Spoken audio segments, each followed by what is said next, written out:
नरहरी सोनार कथा सर्वांना माहिती आहे.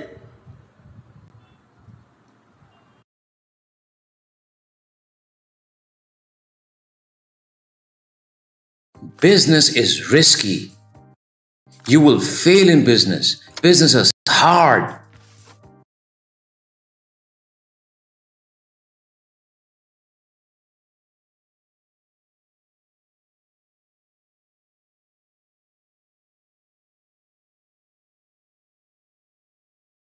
नरहरी सोनार कथा सर्वांना माहिती आहे. एका माणसाने तो पांडुरंगाचा भक्त होता. पांडुरंगाला सोन्याचा करगोडा बनवून त्यांना दान द्यायचा होता. सोन्याचा कडदोरा तयार करून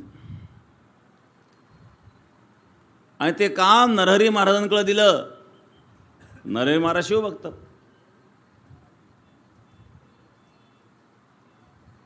नरहरी महाराज म्हणले मी पांडुरंगाला माझ्या डोळ्याने पाहणार नाही, कारण पांडुरंग विष्णू आहे, मी शिवभक्त आहे. काम तर करायचं आहे, तर सोनार आहेत, सोन्याचा कडदोरा बनवायचा आहे, साखळी बनवायची सोन्याची, पांडुरंगाच्या मापात बनवायची आहेत. मग कमरेचं माप तर घ्यायचं आहे. मग डोळ्याला पट्टी बांधली, डोळ्याला पट्टी बांधली आणि हाताने माप घेण्याकरता हात पुढे केला तर ते हाताला पिंड लागत होती. हाताला पिंड लागत होती. नरहरी महाराजांनी विचार केला, मी तर विष्णू म्हणून इथं तर पिंड आहे हाताला, मी तर शिवभक्त आहे, डोळ्याला पट्टी का? डोळ्याची पट्टी सोडली तर पांडुरंग उभा आहेत. पुन्हा पट्टी बांधली, हाताला पिंड लागते. शिव आणि विष्णूचा ऐक्याचा अनुभव नरहरी महाराजांना आला. ते पांडुरंगाचे भक्त बनले.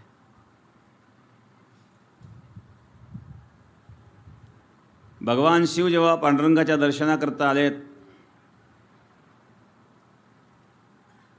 भगवान शिव पांडुरंगाच्या दर्शनाला पंढरीला आलेत. पांडुरंगाला इतका आनंद झाला, पांडुरंगाने भगवान शिवाला डोक्यावर घेतलं. महाराज पांडुरंगाच्या डोक्यावर शिवलिंग आहेत. शिवलिंग आहे पांडुरंगाच्या डोक्यावर, जो उंचवटा म्हणजे काय शिवलिंग आहे ते. मग भगवान शिवाला पांडुरंगाने डोक्यावर घेतलं आणि भगवान शिव पांडुरंगाचा चरणस्पर्श करतायत. भीमा आणि चंद्रभागा तुझ्या चरणीची गंगा. मग भीमा उगमस्थान काय? भीमाशंकर आहे तिथं. त्या तर भगवंताच्या चरणीच्या गंगा आहेत.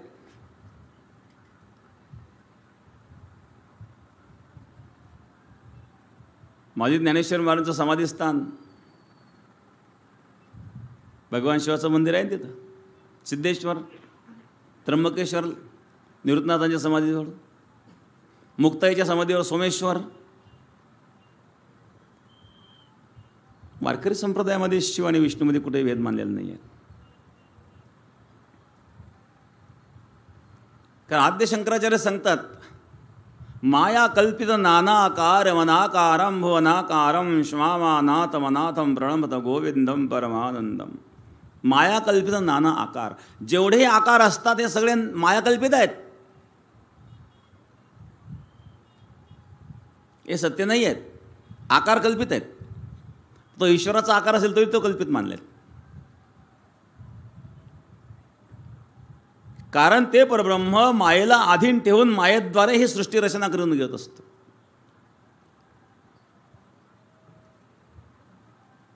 अधिष्ठान परमात्मा आहे. परमात्म्याच्या अधिष्ठानावर हे सर्व जगत भासतं. परमात्मा सत्यस्वरूप आहे. सत्यम ज्ञानम अनंतम नित्यम अनाकाशम परमाकाशम असं असणारं ते परब्रह्म आहे. मग परमतत्वाच्या दृष्टीने जर विचार केला तर शिव आणि विष्णूचं ऐक्य विठ्ठलामध्ये आहे. माझी ज्ञानेश्वर महाराजांची परंपरा शैव परंपरा आहेत. शैव परंपरा असतानाही विठ्ठलाची भक्ती. नरहरी महाराज शैव परंपरेचे होते तरी विठ्ठलाची भक्ती करीत आहेत.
vibration that led success soar high.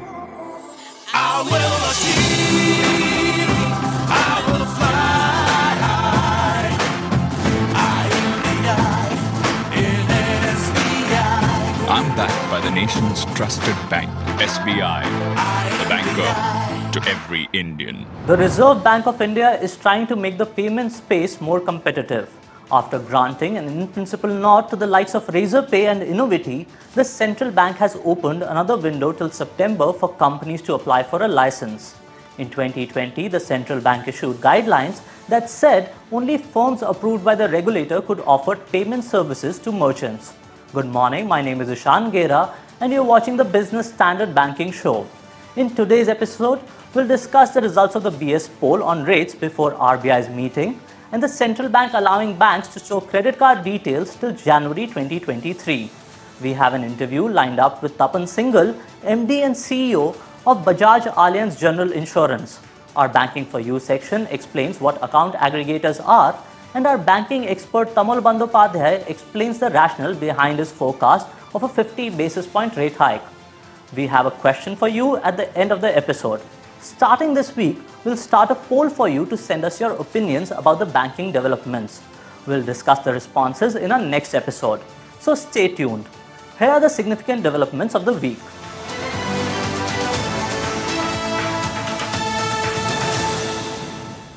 With the RBI MPC meeting ending on Friday, all eyes will be on the central bank. Will it take its foot off the accelerator or front-load rate hikes? In the last fortnight, Fed raised rates by 75 basis points and the European Central Bank instituted its first rate hike in 11 years. A BS poll of 10 economists found that RBI may go for a 35 to 50 basis point rate hike on August 5th. So far this year, the central bank has raised rates by 90 basis points. Card tokenization is another issue that the markets are keeping a close eye on. Last week, the RBI allowed acquiring banks to store card-on-file data till January 31st, 2023, giving more time to companies for tokenization. However, all other entities in the value chain will still have to purge all card data by October 1st. The central bank had granted yet another extension to companies on card tokenization in July. The central bank took another momentous decision last week as it concurred with the centre's position to permit non-financial institutions to own more than 40% in IDBI Bank. The push comes at a time when the government is looking to fast-track its divestment of IDBI Bank and push for divestment of two other entities. In an interview with Business Standard, the finance minister had said that the government would go ahead with the privatization, but it is yet to take a call on the best way forward. Entry of non-financial institutions is likely to give the government more room for its divestment. Talking about private banks gaining more hold, the Competition Commission of India approved the Citi Access deal. The deal involves the sale of consumer banking business of Citibank India, which includes credit cards, wealth management, consumer loans, and retail banking to Axis Bank. The banks had announced the deal in March, marking the exit of India's oldest foreign bank from its consumer business. It is not only the banking sector that is changing. The insurance sector is also set for an overhaul, with IRDAI suggesting changes. In a conversation with Business Standard Subrata Panda, Tapan Singhal, MD and CEO of Bajaj Allianz General Insurance, discusses the company's performance in the first quarter of 2022-23 and its post-COVID impact on the industry.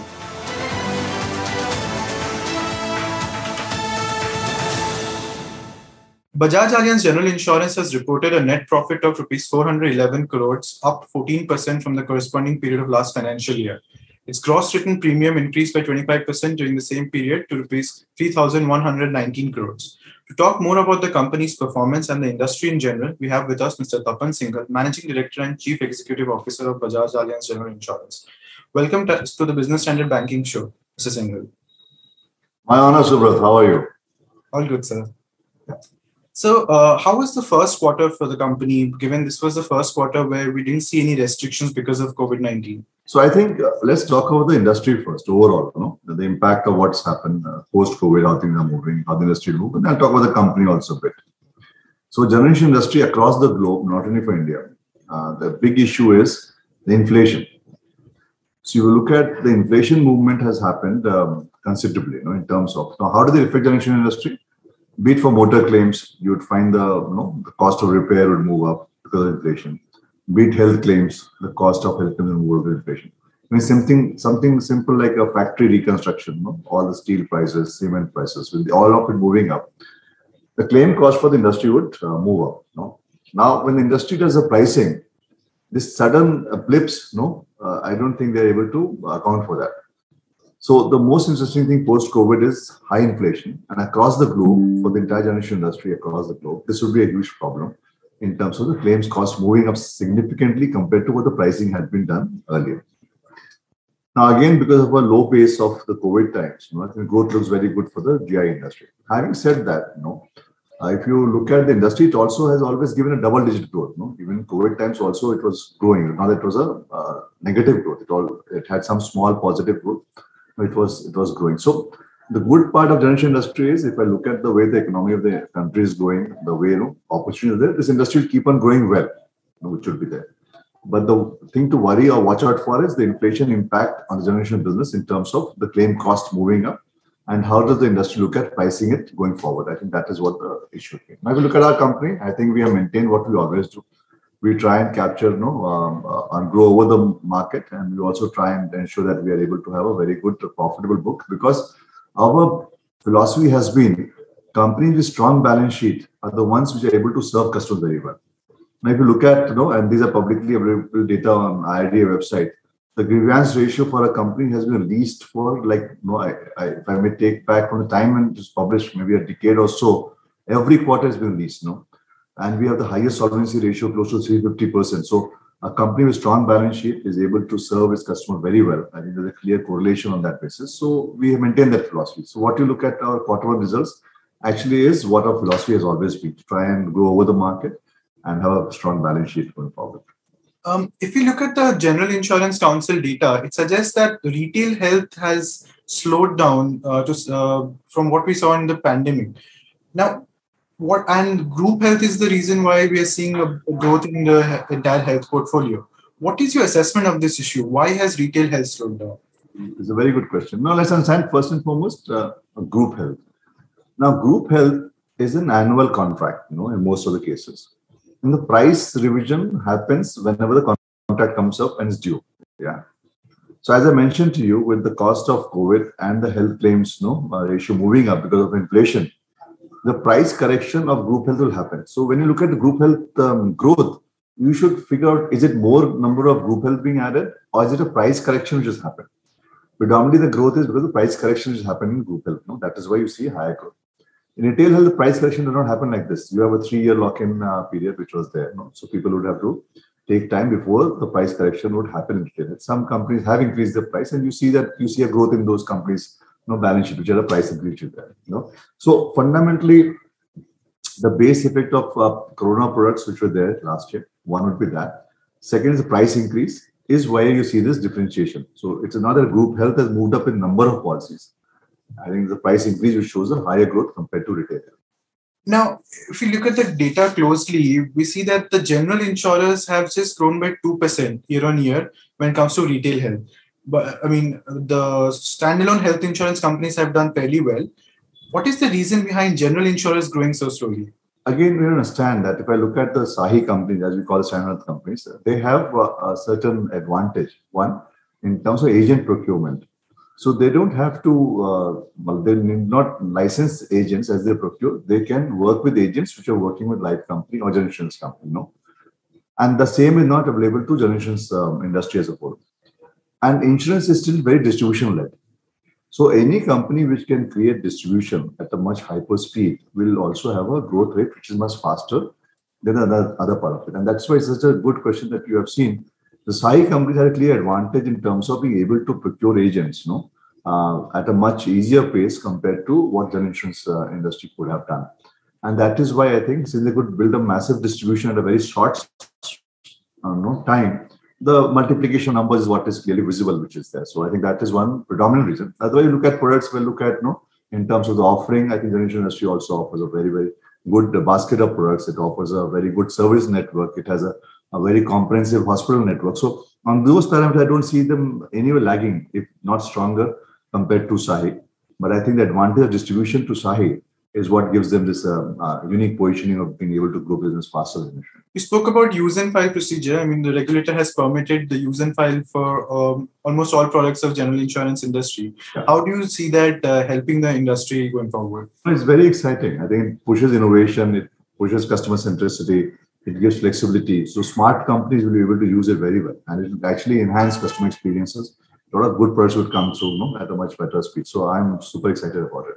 The last time we spoke, you had told me that you are looking seriously at the surety bonds business. Yes. But there are certain concerns which the industry had spoken to about to the regulator and the government.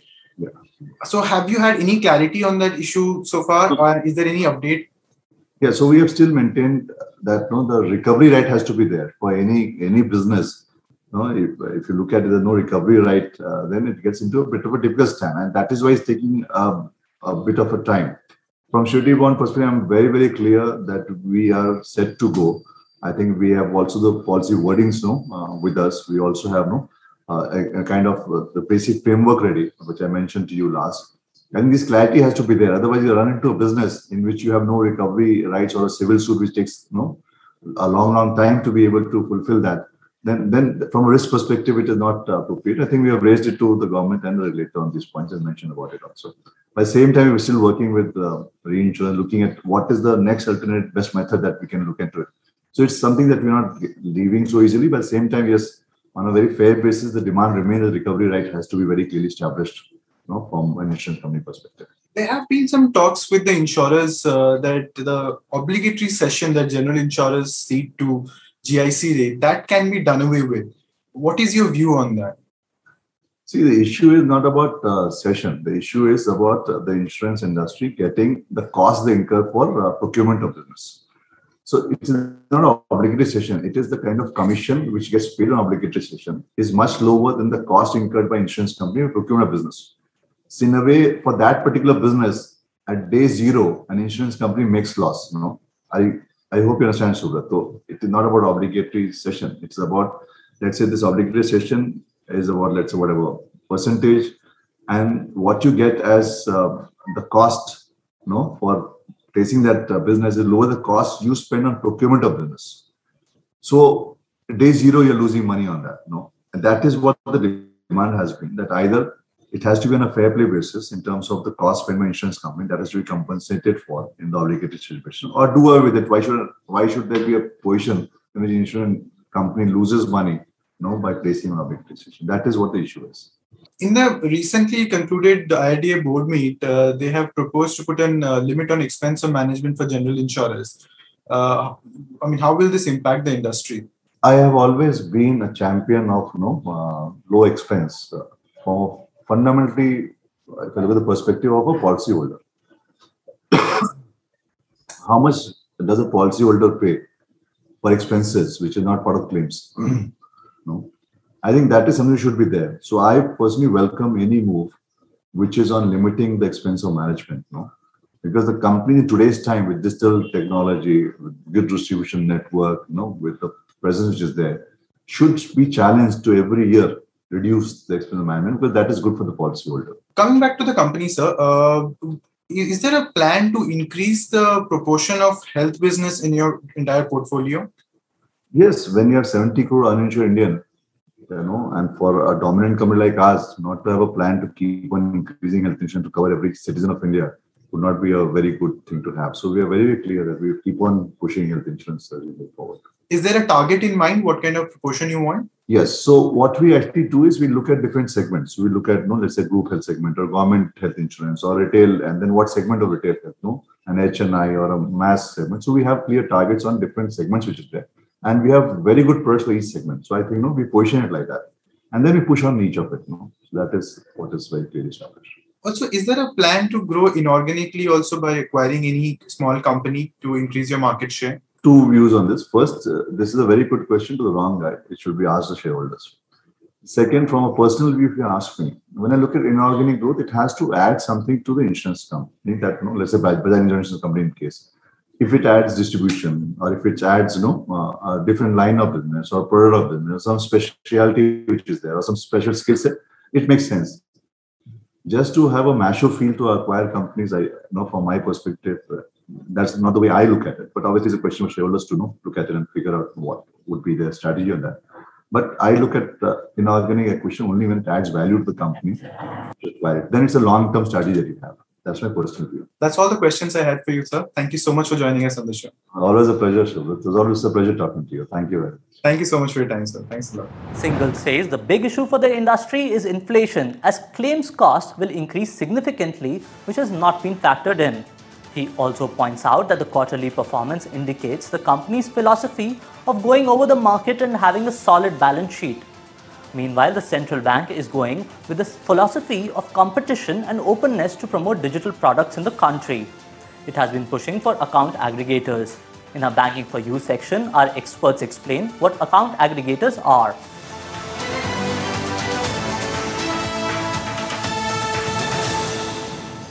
Account aggregators, AAs, are licensed non-banking finance companies that enable the instant exchange of financial data between financial information providers, FIPs, and financial information users, FIUs, with the explicit consent of customers. FIPs are entities that possess the financial information of a customer. These are banks, mutual funds, pension funds, etc., representing the source of personal or business data that FIUs can access via request through an AA. And FIUs are entities that want to use this data to offer financial products and services to their customers. To sustain the ecosystem, an FIU also must be an FIP. The account aggregator ecosystem went live in September last year, intending to democratize credit delivery and bolster the lending ecosystem. Are these data transfers safe? AAs are data blind. The data that flows through it is encrypted and can be decrypted and processed only by the FIU for whom the information is intended. Moreover, according to RBI's master directions, an AA cannot store any user's data. Thus, the potential for leakage and misuse of user data is minimized. So far, 19 banks have gone live on the AA ecosystem, and more are expected to go live shortly. Around 0.97 million accounts have been linked to the ecosystem during the last 11 months, and about 0.93 million consents have been given during the same period. Sehmati, an industry alliance for the account aggregator ecosystem, is now working with Securities and Exchange Board of India entities to get them onboarded. It has also started work with large insurance firms and is in talks with the GST network. Initial discussions have also taken place with Life Insurance Corporation. 6 account aggregators in the system have received the Reserve Bank of India's approval. 8 more have received an in-principle nod from the regulator. I am the blue of the limitless sky. I am the inspiration that led success soar high. I will achieve, I will fly high. I am the I in SBI. I'm backed by the nation's trusted bank, SBI, the banker to every Indian. The purpose of account aggregators would be to enable the instant exchange of financial data between financial information providers and financial information users with customers' explicit consent. The immediate concern for the industry is the impending rate hike. While a rate hike is imminent, our banking expert explains the conditions leading to the rate hike and the rationale behind the expectations of a 50 basis point hike.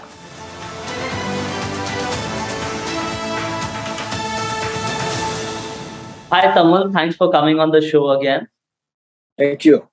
Now the RBI MPC meeting is going to conclude on the 5th, that is this Friday. And you talk about the issue of soft landing for the economy, and you also mentioned that RBI governor also mentioned it.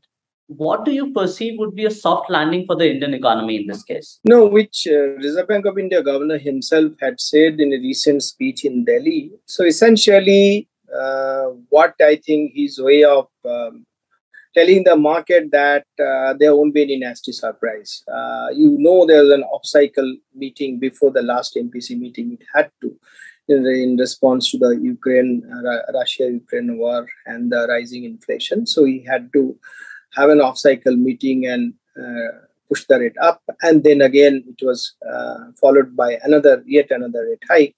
So that is sort of a nasty surprise for the market, because till February and even beyond, Reserve Bank of India was giving the impression that everything is under control.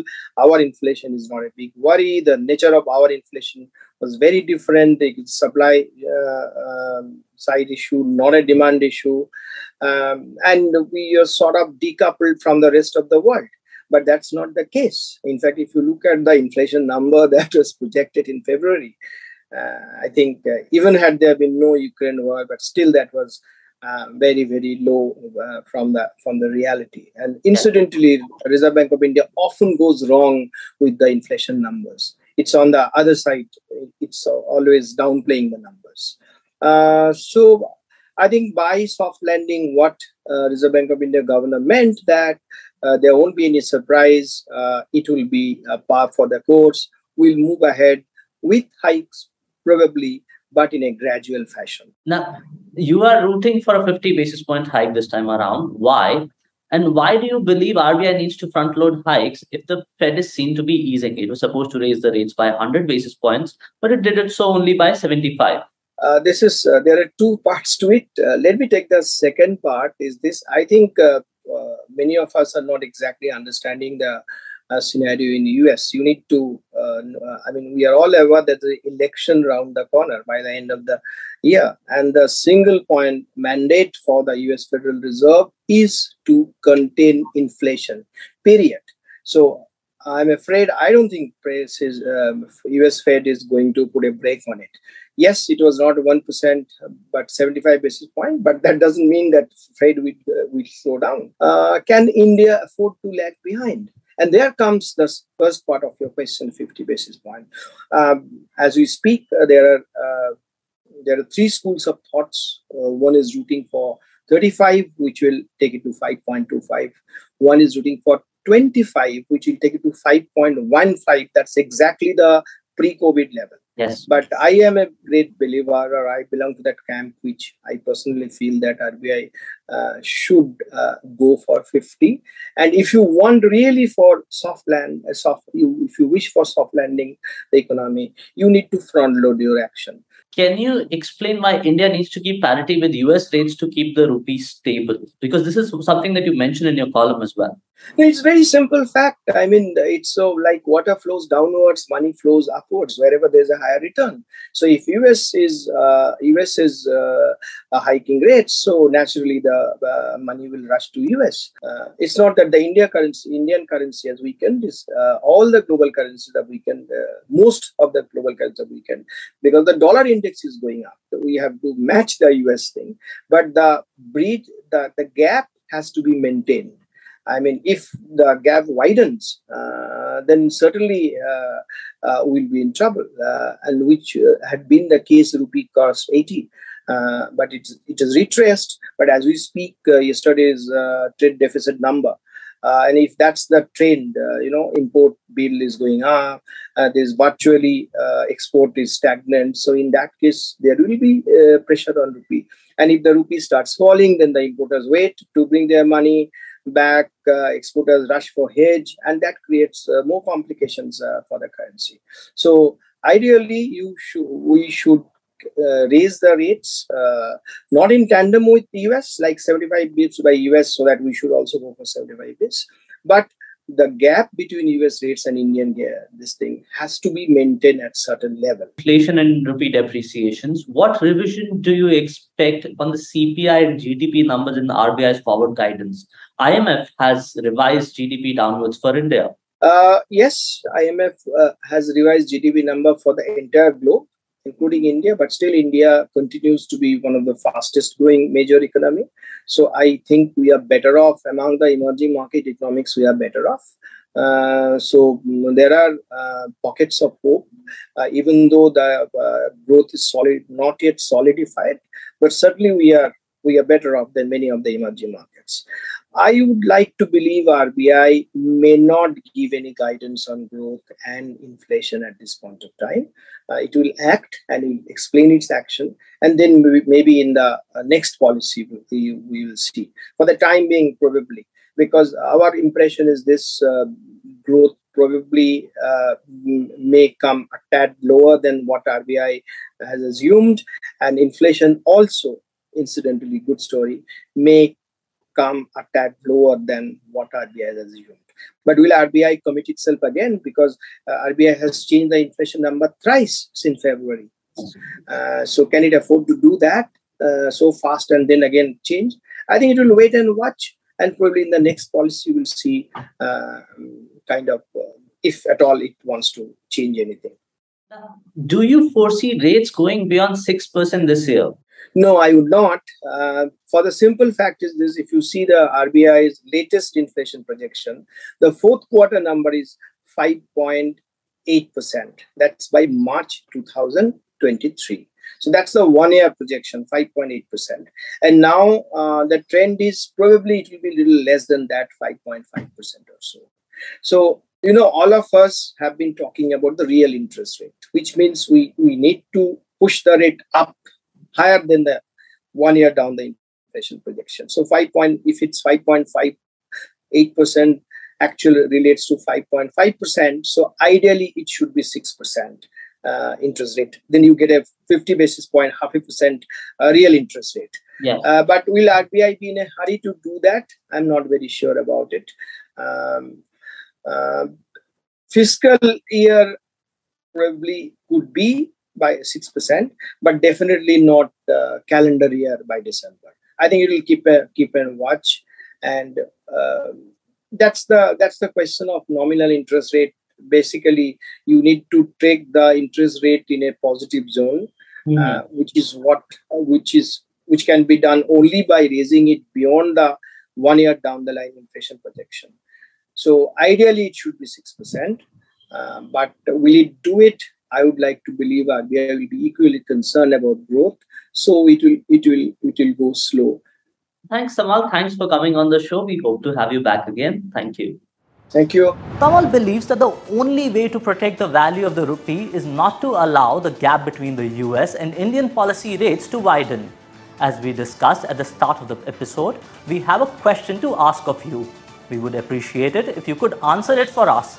We shall discuss the results in our next episode. As discussed in our banking wrap, the government is finding ways to fast-track the bank privatization process. But should the government go ahead with its plan for privatizing PSU banks? What do you think? Yes or no? That's all for this week. We'll be back next Thursday with our next episode. Thank you for watching.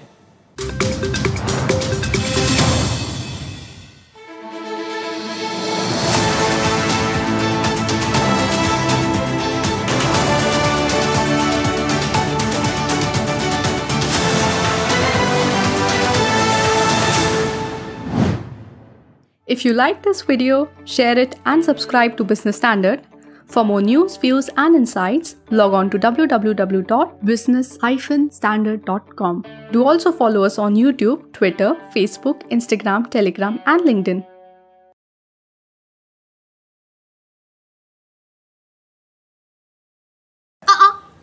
जर तुम्हाला unwanted प्रेग्नन्सीचा त्रास नको असेल तर ही जाहिरात skip नका करू.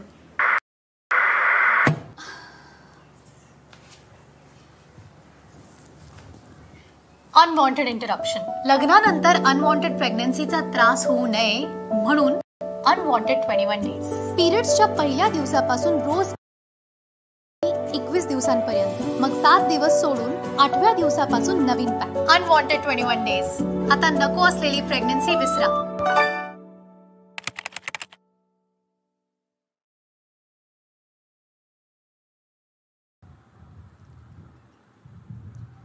दक्ष हा शिवद्रोही होता आणि विष्णू भक्त होता. नामदेव महाराज पांडुरंगाचे निष्ठावान भक्त आहेत. नामदेव महाराज सांगतात, कटेवरी कर नाही ज्या देवाचे नेघी मी तयाचे दर्शन, ज्याच्या कमरेवर हात दिसणार नाही मी त्याचं दर्शन घेणार नाही. एवढी पांडुरंगावर निष्ठा आहे. तरी पण नामदेव महाराज सांगतात, शिवाशी भजता विष्णू दुर्राविला अधपात झाला तयानारा. शिव विष्णूमध्ये कोणी भेद मानत असेल तर अधपात होईल. संत एकनाथ महाराज पांडुरंगाचे भक्त आहेत, पण भगवान शिवाचं वर्णन करतात, शिव बोळा चक्रवर्ती त्याचे पाय माझे चित्ते. वाचे वदता शिवनाम तयान वादी क्रोधकाम धर्म अर्थ काम मोक्ष शिव देखता प्रत्यक्ष एका जनार्दनी शिव निवारी करिकाळाचा भेव भगवान शिवाचं वर्णन एकनाथ महाराज करतात. मग ही अविभिचारी भक्ती कशी असू शकेल अशी शंका निर्माण होऊ शकते, परंतु असा अर्थ त्या ठिकाणी नाही आहे. स्वरूपाच्या दृष्टीने भेद नाही आहेत, पण अज्ञानामुळं मनुष्य भेद मानतो आणि तो पतनाला कारण ठरतो. दक्ष अज्ञानामुळं शिवविष्णूमध्ये भेद मानून शिवद्रोही बनला. भगवान शिव ज्या दक्षचे जावई होते, आपली कन्या भगवान शिवाला दिलेली आहे. कन्या दिली, पण का दिली? मुलीची इच्छा म्हणून दिली. आता मुलगी ऐकतच नाही ना, म्हणायला दे.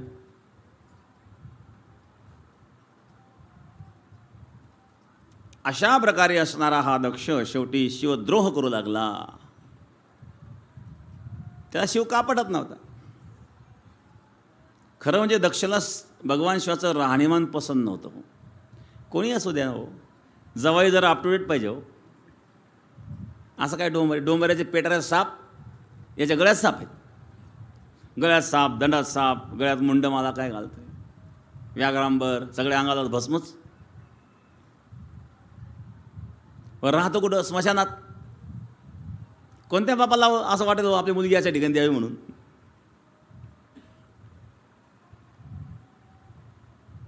त्या मुलीला पसंत आहे ना. संसार मुलं मुलीला करायचं आहे, बापाला नाही करायचं आहे.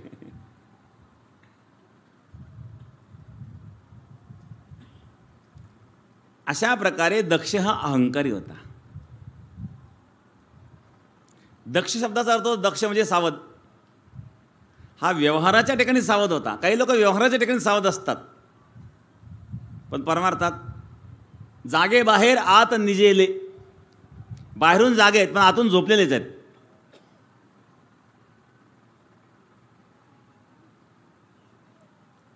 अशा प्रकारे आतून झोपलेले लोक असतात, व्यवहारामध्ये दक्ष दिसतात. मनुष्याने व्यवहारामध्ये दक्ष असावं असू नये असं नाही, पण दक्ष नसलं तर काही बिघडत नाही. फार मोठं काही नुकसान. जिथं प्रेम असेल तिथं अवश्य जावं. निमंत्रण नसलं तरी जावं, प्रेम असेल तर.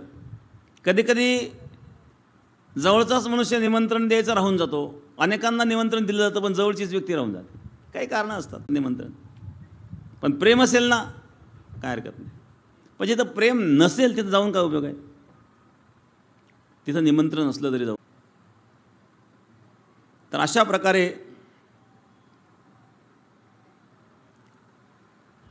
भगवान शिवाने सतीला समजावून सांगितलं, पण सतीने ऐकलं नाही. आणि सती यज्ञमंडपामध्ये प्रविष्ट झाली, पण त्या ठिकाणी अपमान झाला. हा सहन होत असतो. आपला अपमान करतात ना, होत नसतो बरं का.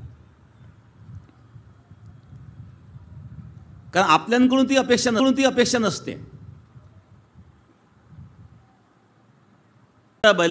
भगिनी मिली बहुत मुस्काता. बहिणी बोलताना गोळगोळ बोलतात. वाईट वाटलं, ती अपमान सहनही केला, पण आईला विचारलं, इतर मुलींपेक्षा वेगळ्या प्रकारची वागणूक मला या ठिकाणी का दिली जात आहेत?